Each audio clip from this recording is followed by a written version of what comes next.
Jaya Radha Madhava Kunja Bihari.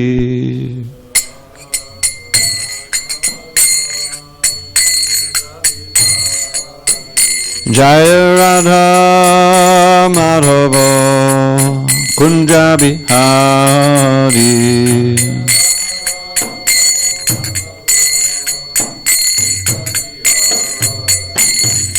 Gopi Janavallabha Girivaradhari.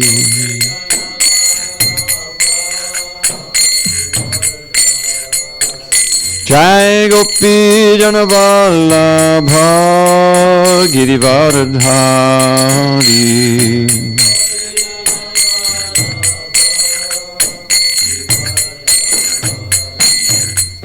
Yashodanandana Bhajana Randana.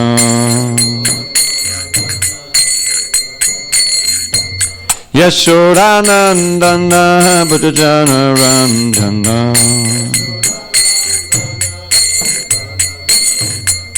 Yamuna Tira Vanachari.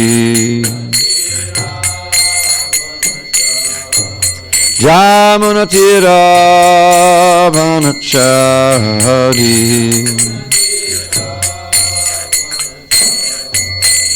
Jaya Radha Madhava Kunja Bihari.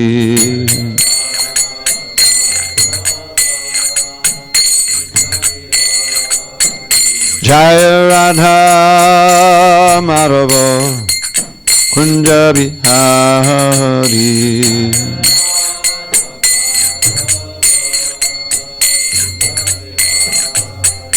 Jaya Radha Madhava Kunja Bihari.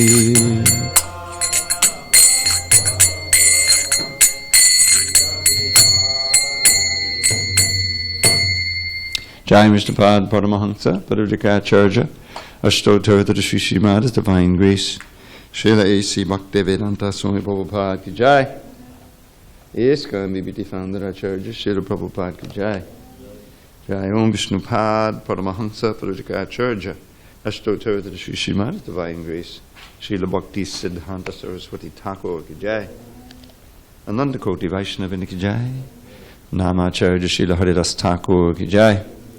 Grantaraj Srimad Bhagavatam Ki Jai. Samaveda Bhaktavrinda Ki Jai. All glories to the assembled devotees. All glories to the assembled devotees. All glories to the assembled devotees. All glories to Shri Guru and Gauranga.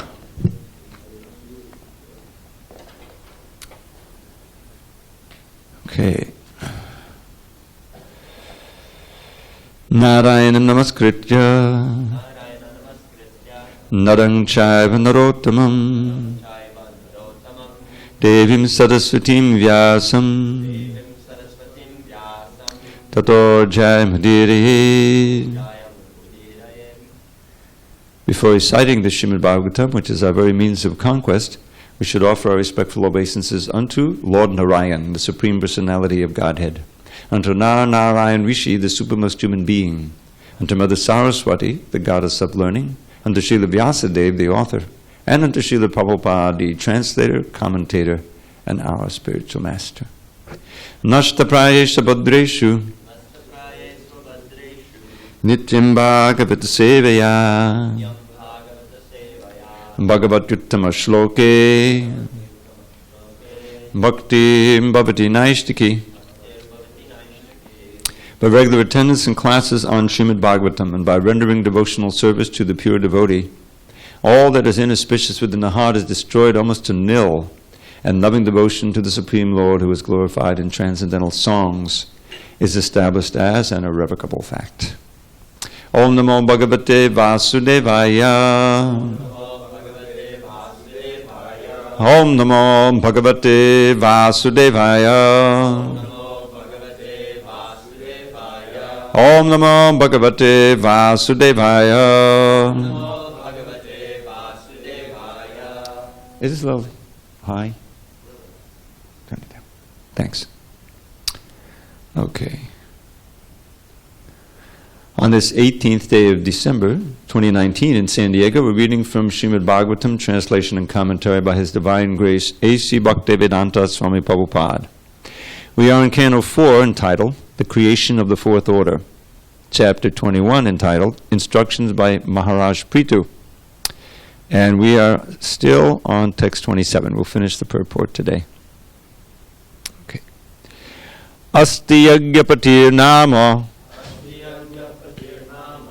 keshanchidah sattamaha ihamutta chalaksyante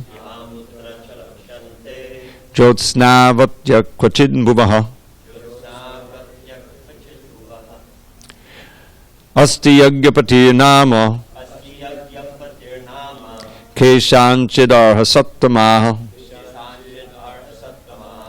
ihamutta chalaksyante jyotsnavatya kvachid bhuvaha asti yagyapatir nama keshanchidah sattamaha ihamutta chalaksyante jyotsnavatya kvachid bhuvaha.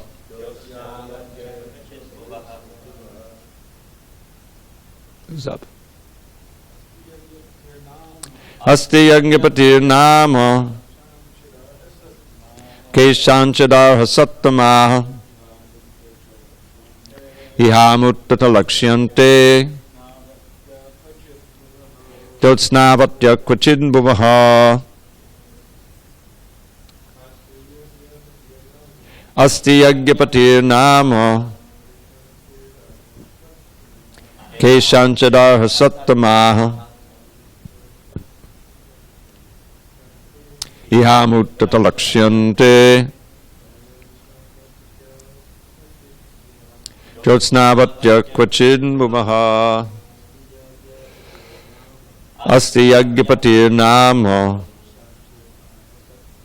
keshanchidah sattamaha ihamutta chalaksyante jyotsnavatya kvachid bhuvaha. Asti yagyapatir nama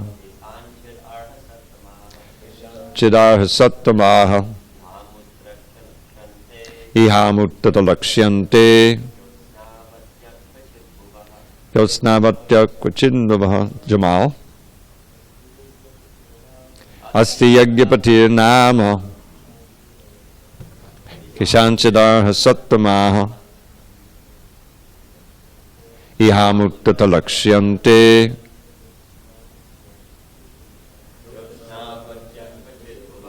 Glenn. Asti yagyapatir nama keshanchidah sattamaha ihamutta chalaksyante jyotsnavatya kvachid bhuvaha. Darshan, go ahead. Asti yagyapatir nama keshanchidah sattamaha ihamutta chalaksyante kvachid jyotsnavatya kvachid bhuvaha. Alex, want to try? Asti yagyapatir nama keshanchidah sattamaha ihamutta chalaksyante jyotsnavatya kvachid bhuvaha. It's not your first birth chanting Sanskrit. Ace, go ahead. Asti yagyapatir nama keshanchidah sattamaha ihamutta chalaksyante jyotsnavatya kvachid bhuvaha. Asti yagyapatir nama keshanchidah sattamaha ihamutta chalaksyante Yotsnavatya kvachidmubaha. Since it was many days ago when we read these synonyms, I'm going to read them one more time. Asti, there must, Asti, there must be. Yagyapatihi, the enjoyer of all sacrifices. Nama, of the name. Keshanchit, in the opinion of some. Arhasattamaha, O most respectable. Iha, in this material world. Amutta, after death. Cha, also. Lakshante, it is visible. Jyotsnavatyaha, powerful, beautiful. Kvachit, somewhere. Bhuvaha, bodies. Translation. So, now this is Maharaj Prithu speaking to all the citizens of the kingdom. My dear respectable ladies and gentlemen, according to the authoritative statements of Shastra, there must be a supreme authority who is able to award the respective benefits of our present activities. Otherwise, why should there be persons who are unusually beautiful and powerful, both in this life and in the life after death? So then we read this whole purport, and almost to the end, quite long. And now I'll just read the last part. It is therefore concluded that there are two kinds of duties, mundane duty and duty performed for the sake of yajna or sacrifice, yagyartat karma. Any karma or activity one performs which is not for the purpose of yajna, a sacrifice, is a cause of bondage. Yagyartat karmano nyatra loko yam karma bandhanaha. Work has to be performed as a sacrifice for Vishnu. Otherwise, work binds one to this material world. Bhagavad Gita 3.9. Karma bandhanaha, or the bondage of karma, is administered under the regulations of the stringent laws of material nature. Material existence is a struggle to conquer the impediments put forth by material nature. The asuras, or demons, are always fighting to overcome these impediments, and by the illusory power of material nature, the foolish living entities work very hard within this material world and take this to be happiness. This is called Maya, illusion. In that hard struggle for existence, they deny the existence of the supreme authority, Purushottam, the Supreme Personality of Godhead.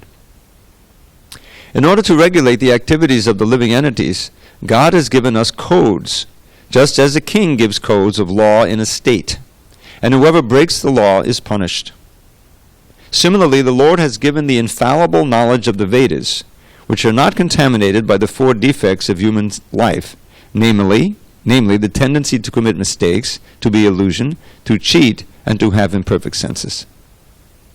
If we do not take direction from the Vedas but act whimsically according to our own choice, we are sure to be punished by the laws of the Lord, who offers different types of bodies in the 8,400,000 species of forms. Material existence, or the sense gratification process, is conducted according to the type of body we are given by Prakriti, or material nature. As such, there must be divisions of pious and impious activities, punya and papa. In the Bhagavad Gita 7.28, it is clearly stated, I'll say you say, Yesham tvantakatam papam jananam punyakarmanam te dvandvamoha nirmukta bhajante mam jadhavrataha.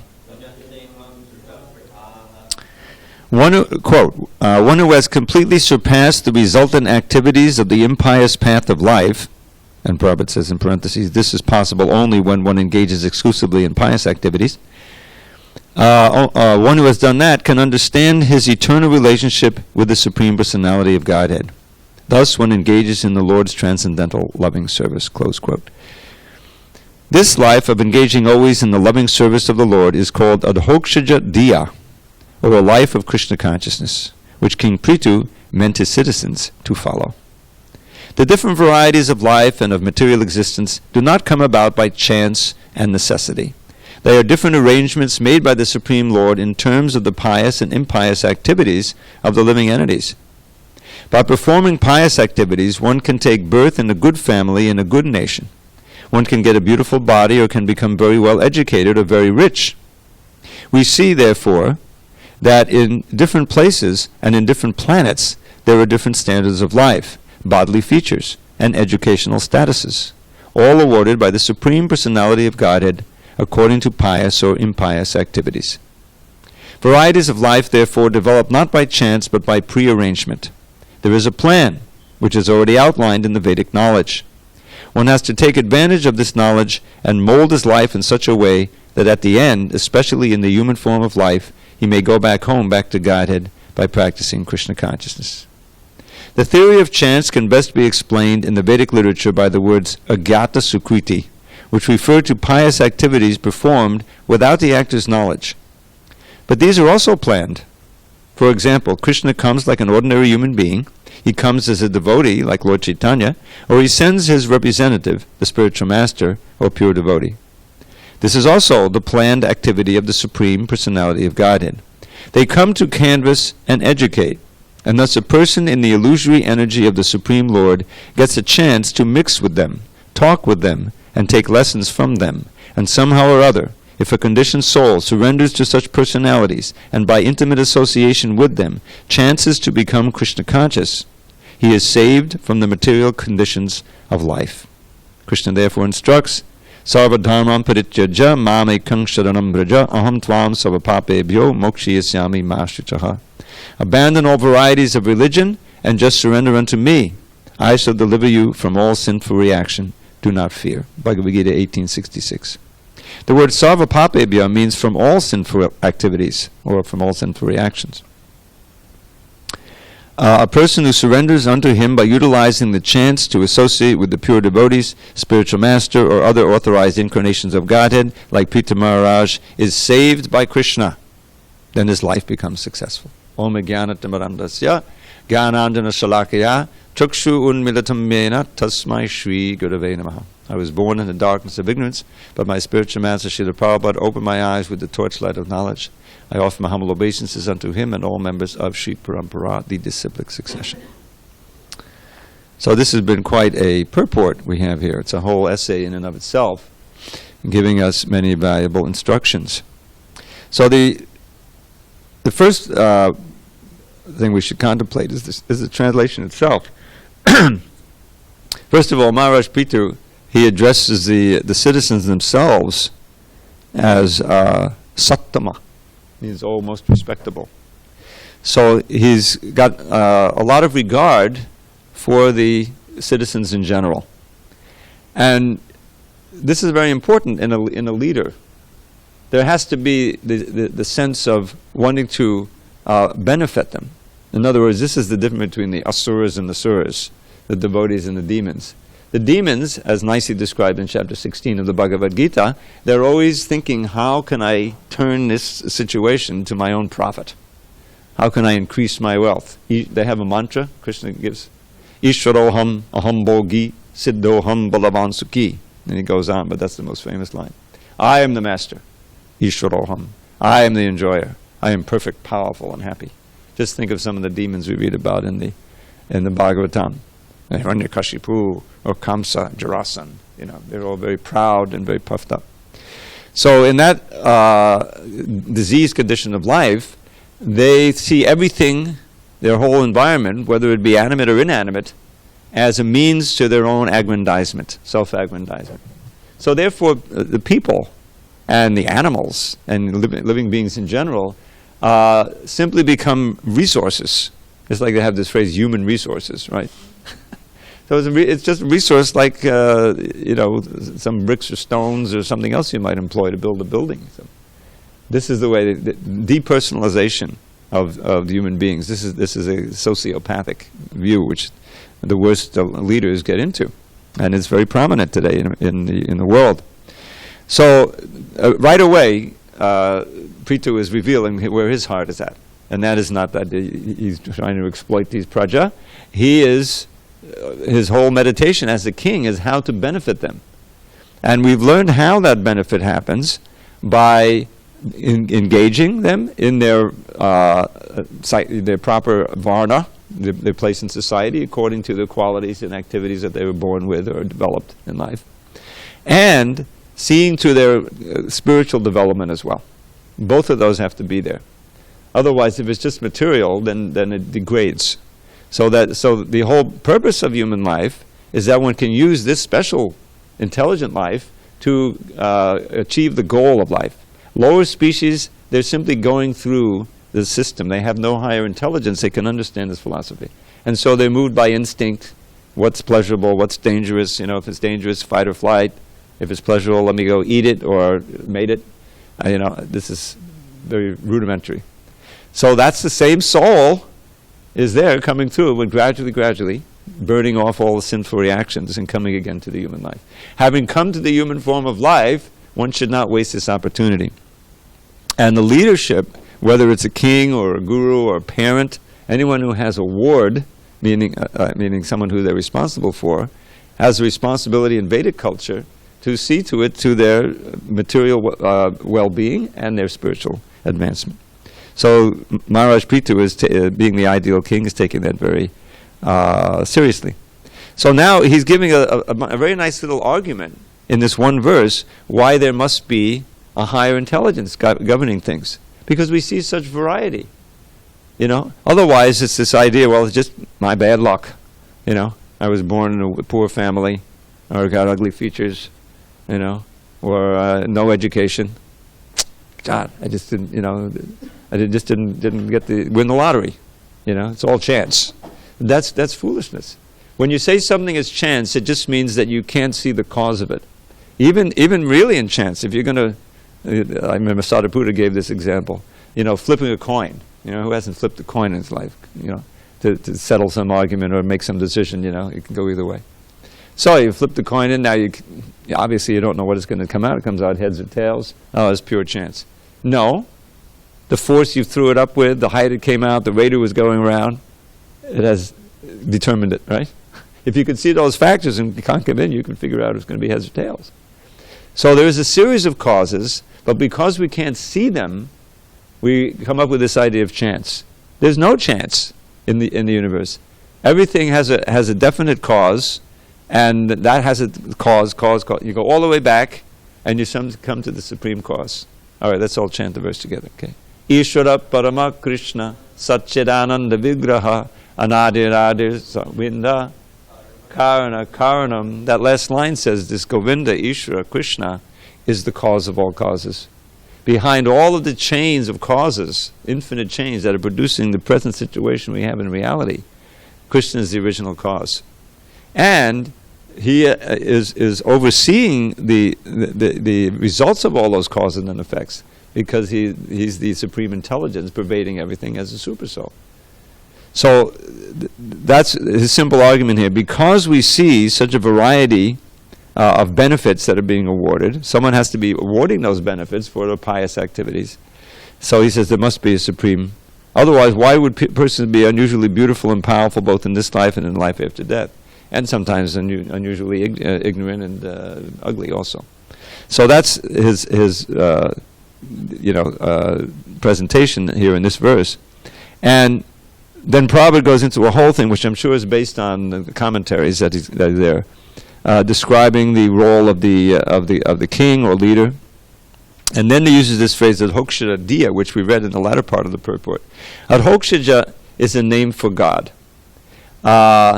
It's what it means is that which is who is beyond the range of our material senses and mind. Sanskrit is such a wonderful language. I remember Prabhupada explained this word Adhokshaja when in describing the first canto, second chapter, text 6, which tells what real dharma is. Listen for the word Adhokshaja. Savai pung sang paro dharmo yato bhaktir adhokshaje.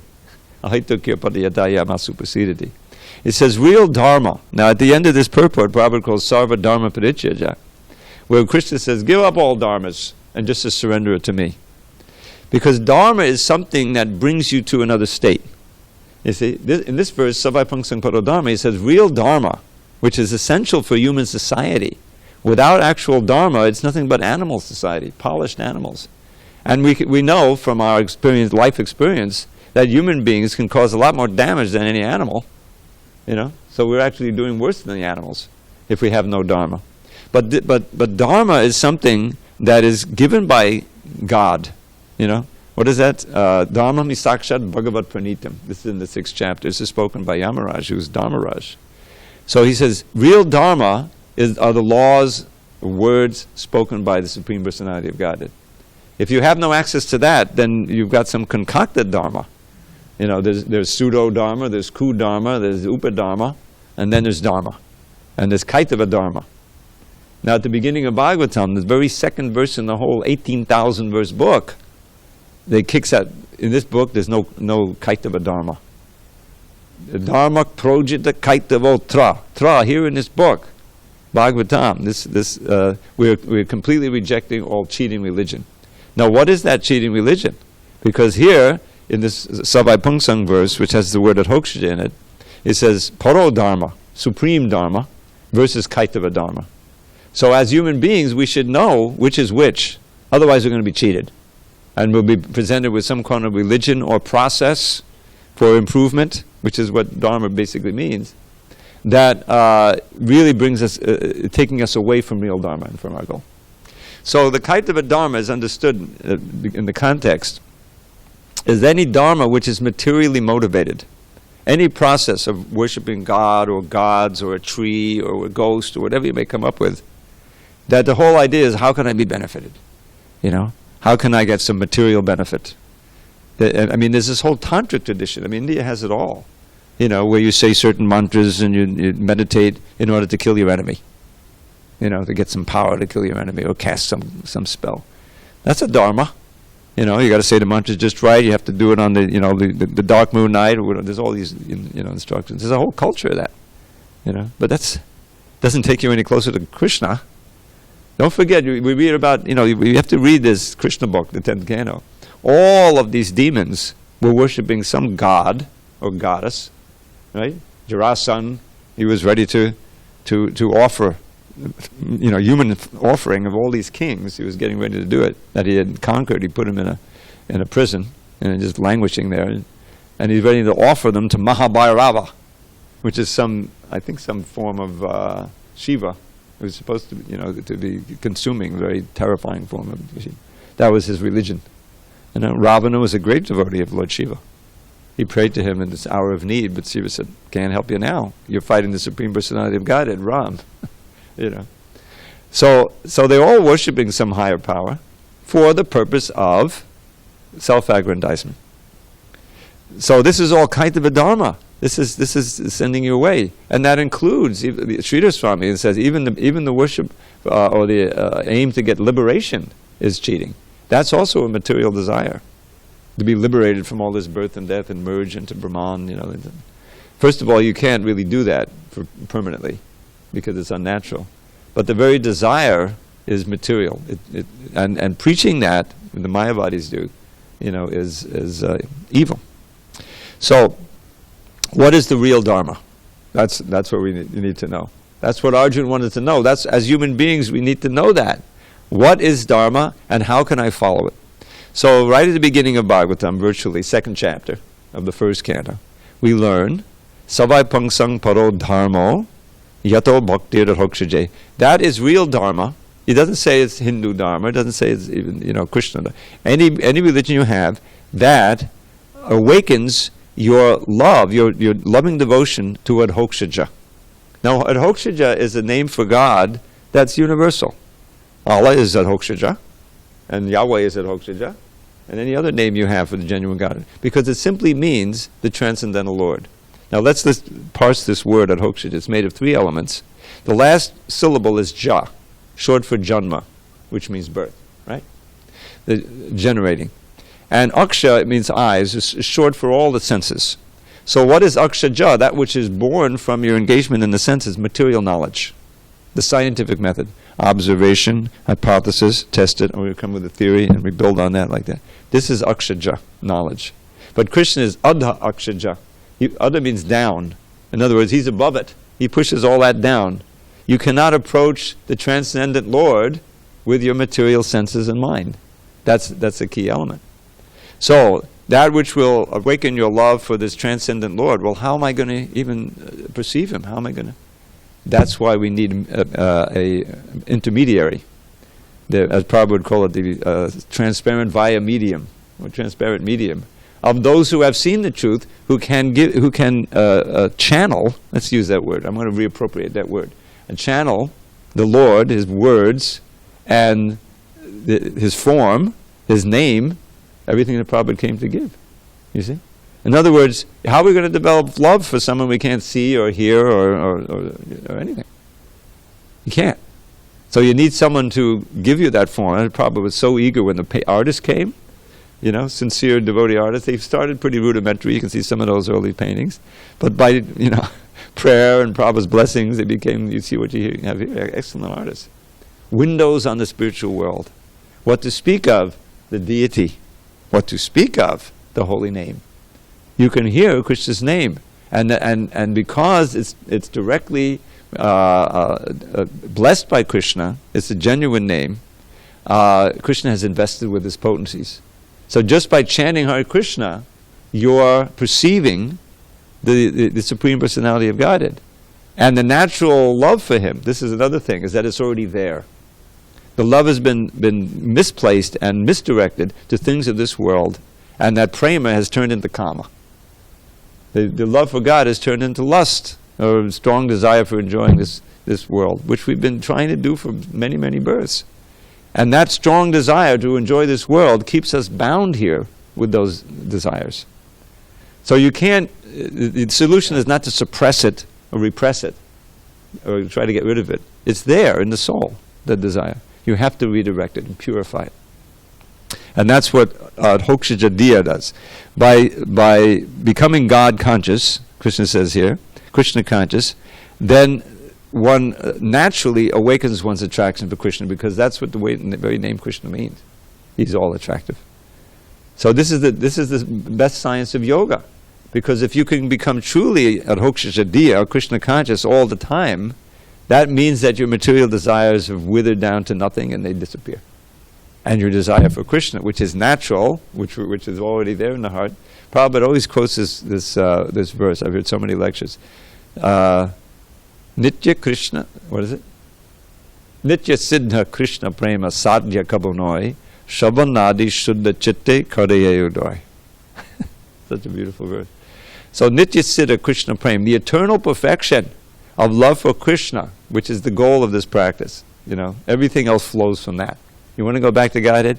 Then you have to learn to love Krishna here on this planet, then you'll go back automatically. So Nitya Siddha Krishna Prema Sadhya Kabonoi. In this context, sadhya means something that you are going to get artificially. In other words, that you don't have right now. He says it's not like that. You already have it. You just don't know you have it. It's in your heart. It's like a great treasure which you haven't discovered yet. So Nitya Siddha Sadhya Kabonoi Shavanadi Shuddha Chitte.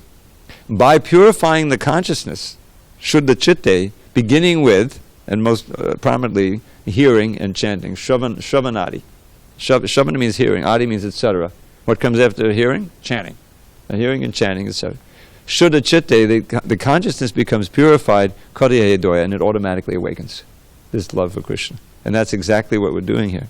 So, Prithu Maharaj wants to encourage his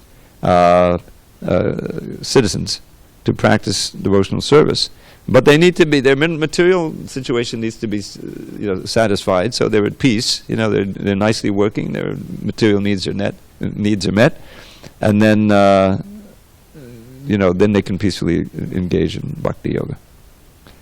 So there's a long purport here. Now the part we read here, this is like the theme of this particular boy, I just messed things up.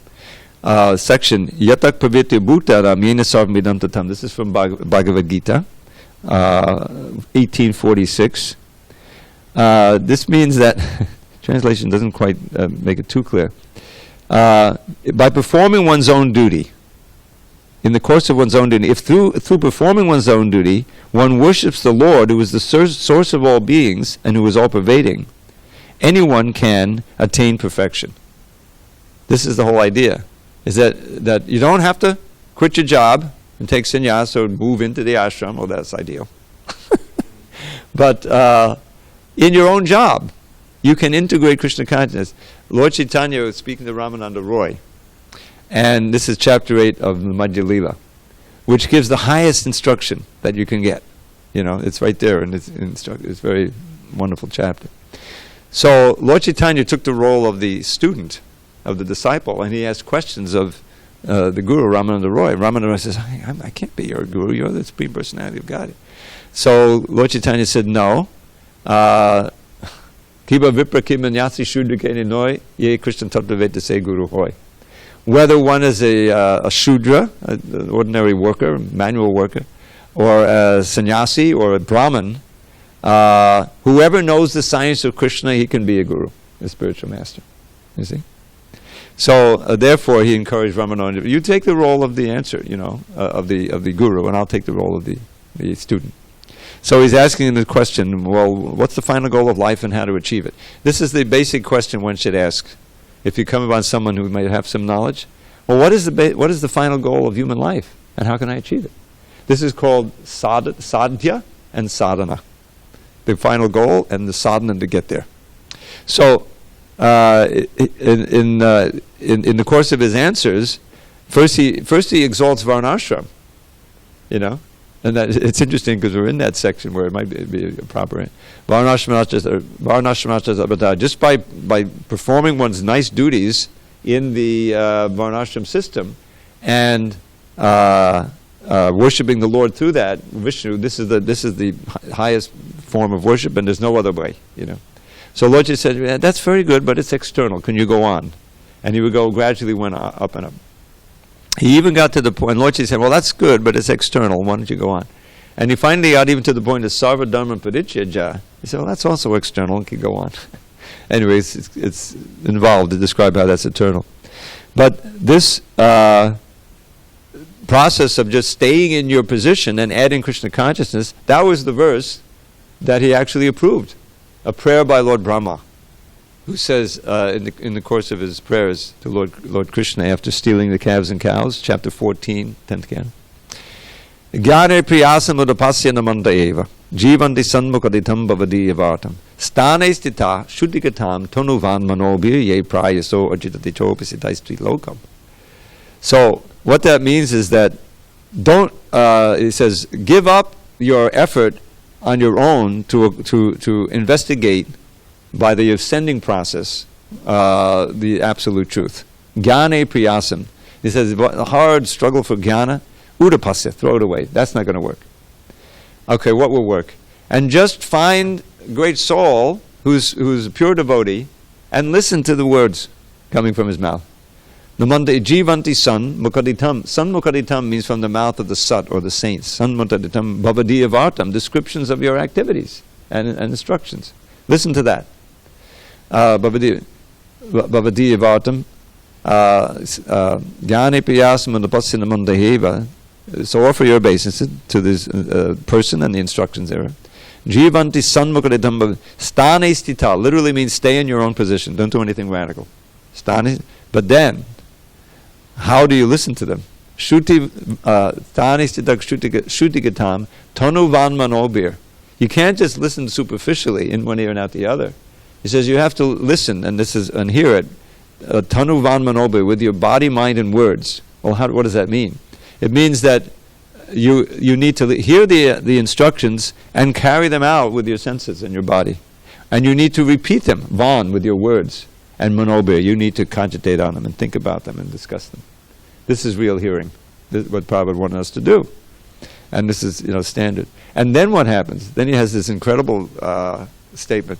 Then you can conquer the Lord. What? The Lord is Ajita. He's unconquerable. He said, Ye praya so Ajita Jita. You can conquer Krishna. How's that possible? Well, think of Mother Yashoda. Didn't she conquer Krishna? She tied him up. Right? Of course, he agreed to be tied up. He is conquered only by love. That's the whole idea. He agrees to be conquered because that's pleasure to him, to be chastised by Mother Yashoda, crying. He gets into it. The whole rasa is there. He likes to be conquered by his friends who are fighting with him. I mean, he's killing these big demons left and right. But when it comes to his friends, sometimes he loses. So he encourages them. I'm just one of the boys.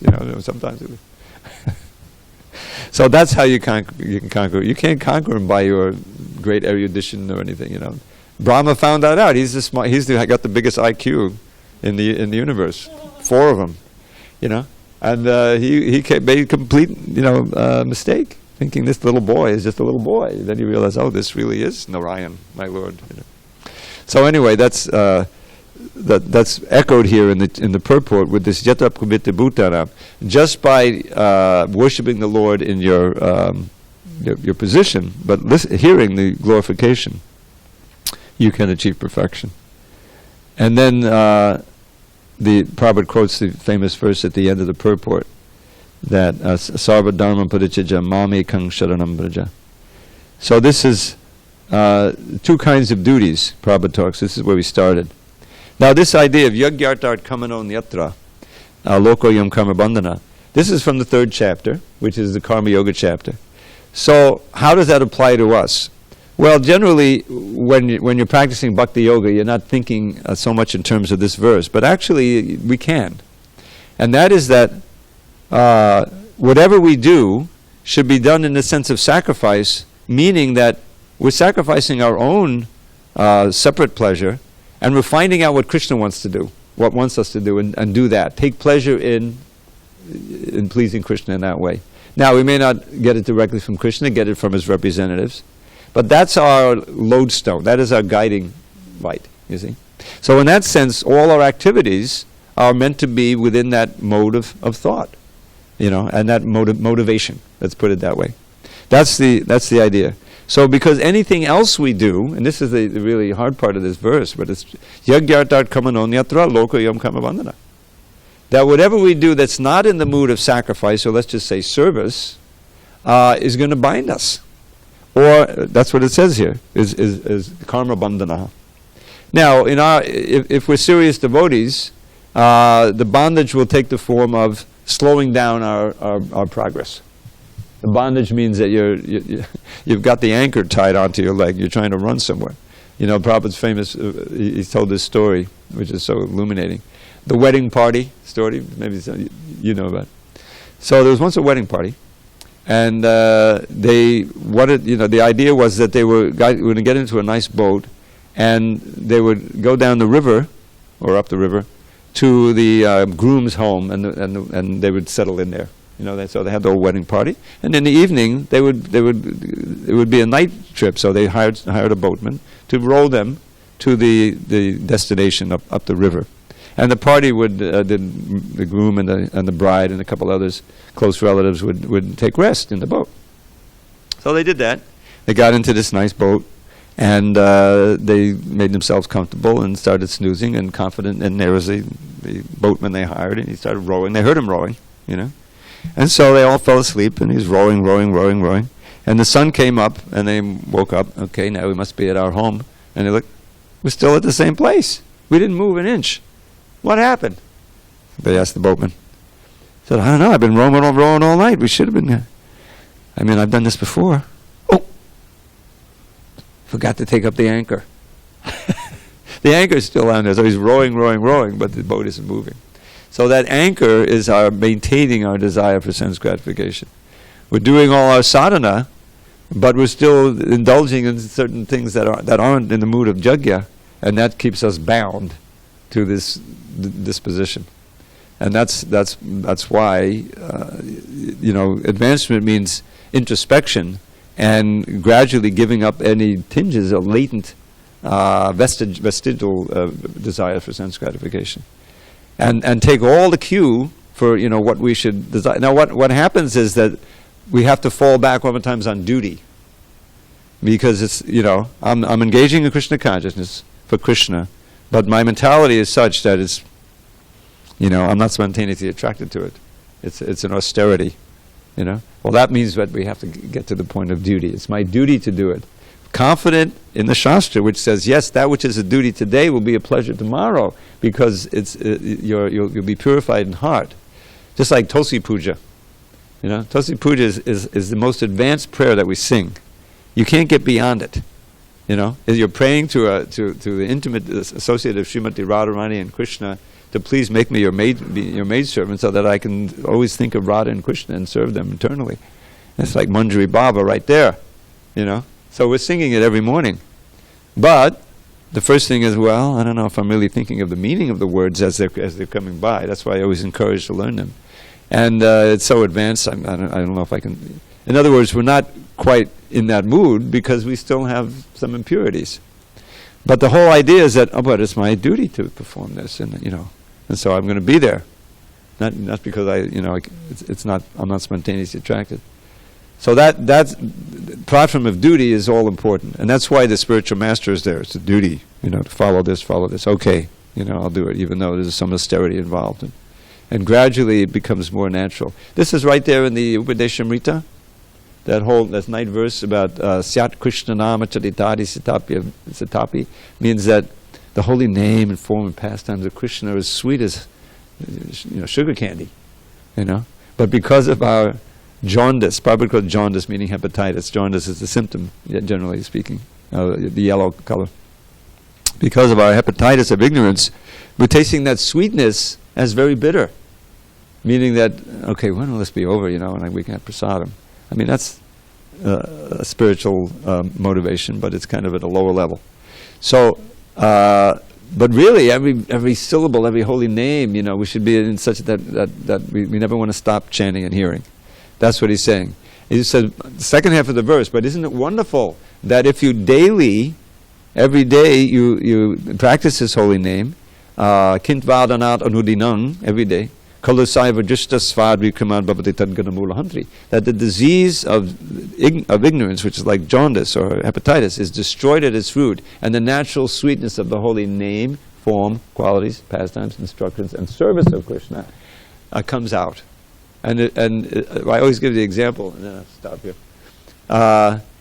In the old days, Prabhupada called them ISKCON bullets or sweet balls, which are glubjamins, cooked in ghee. Always cooked in ghee. And there was always like a bucket of those, around somewhere. So any of the young boys that Prabhupada was attracting, his first precious little, plants, planting the seed, and where ISKCON grew from there. They could always, when they're feeling a little distressed, and just take an ISKCON bullet, and, it feels good. The sweetness just explodes in your mouth. I don't know if you've ever really had a real glubjamin cooked in ghee. So, so it evolved. Everyone who was a cook knew how to make, glubjamins.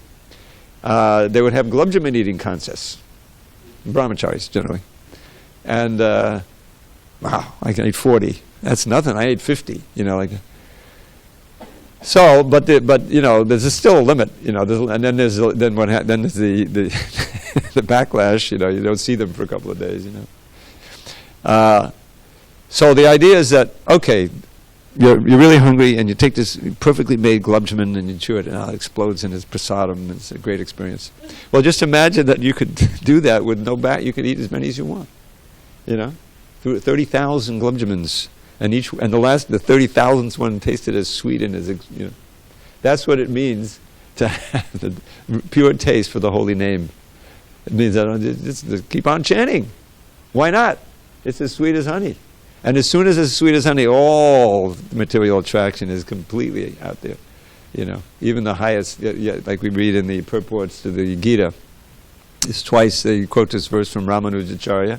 This is the perfect side. Not Ramanujacharya, Yamunacharya. Yadabadi mama chaita Krishna pada davande navadavada sadhaman yujitam hrantum asid. Tadabadi badanadi sangame smaryamane bhavati mukhavikaru sustinishtivanancha. Even to the point of sex life. This is a king. He was a king. He had all opportunity, so he had so much experience. Then he became a great devotee, renounced. So this is in his, he says, ever since I've been enjoying the mellows of serving Krishna's lotus feet at every moment, then whenever my, a memory bubble comes up, and I remember sex life with all my harem, I said, no, my lips twisted in disgust and I spit, at it. In other words, he has no taste for it anymore. It's a bad experience. Just like we can experience, I mean, I remember eating this steak, that hamburger and everything. I don't even want to think about it, I'm not at all. Are we all at all interested in the impossible meat and beyond the burgers and everything? Oh, let me go get one. Ooh, who wants to be reminded of that? You know what I mean? In other words, the desire itself is completely gone and sublimated into Krishna consciousness. All right, I'll stop there. It's late. Any one question, one comment? Okay, she hasn't been around for a while. Go ahead, Taylor. Yeah, we have Mike now. So because we have internet. You said the liberation of wanting this liberation and becoming one is a materialistic want, and you're saying that following Krishna is not. Yes. So that's a very interesting distinguishment. So, what is that desire to become one with the Godhead? Is that how is that materialistic? Okay. Well, generally, the motive for doing that is to become free from all of the difficulties of the material world. Whether it's merging with Krishna, which we don't like think about, or just merging into Brahman, the becoming one with Brahman and not having a physical body or anything, just being pure consciousness.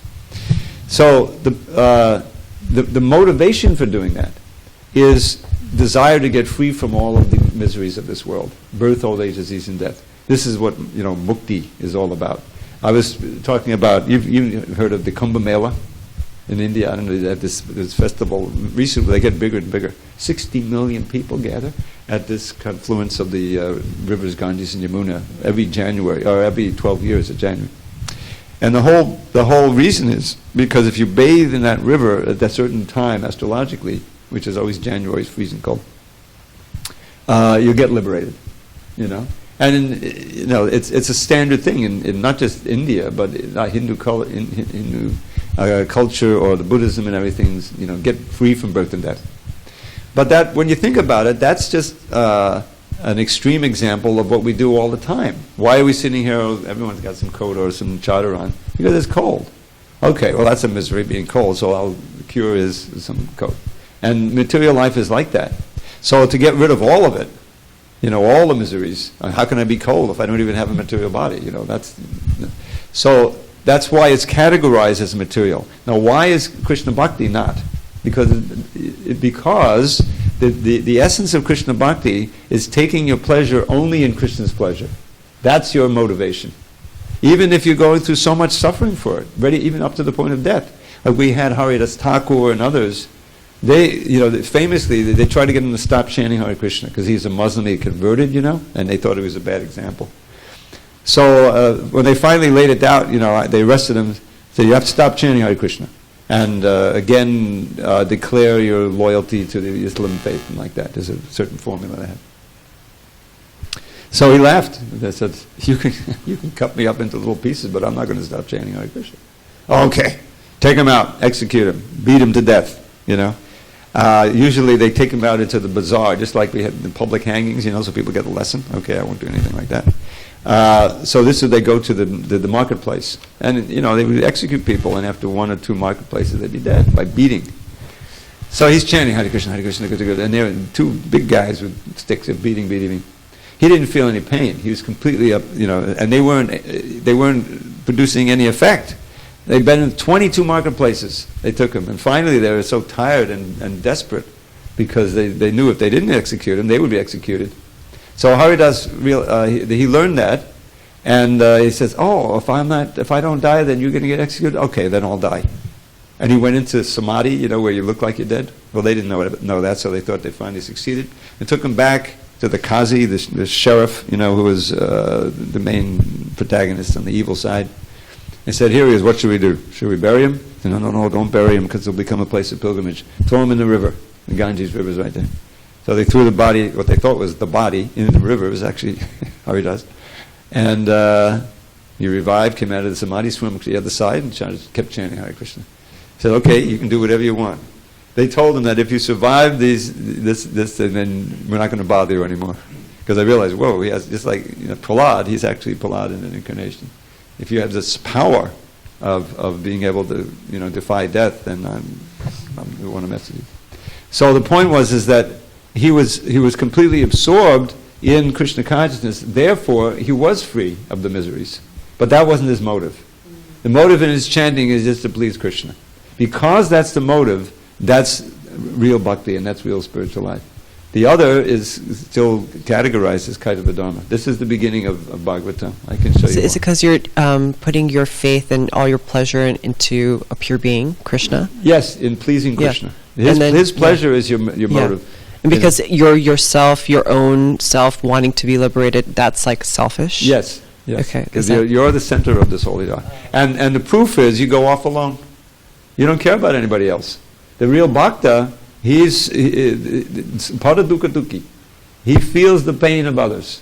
He's completely sensitive. Therefore, at great effort, he'll stay in the big cities and preach and do all these, undergo austerities. Because that's what Krishna wants. That's what Lord Chaitanya wants. That's the end. Thank you. All glories to Srila Prabhupada.